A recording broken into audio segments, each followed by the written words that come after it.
বিসমিল্লাহ।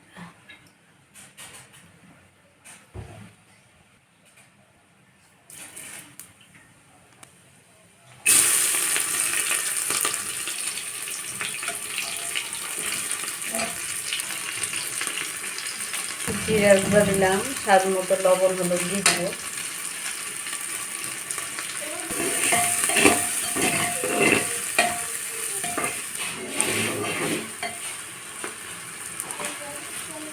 সবজিগুলোকে ঢেলে দেবো।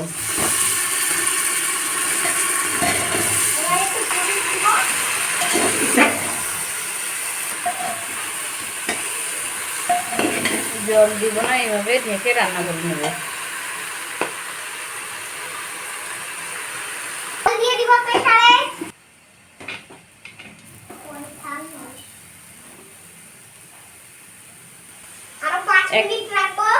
দুটা সিটি পড়লেই বন্ধ করে দেব।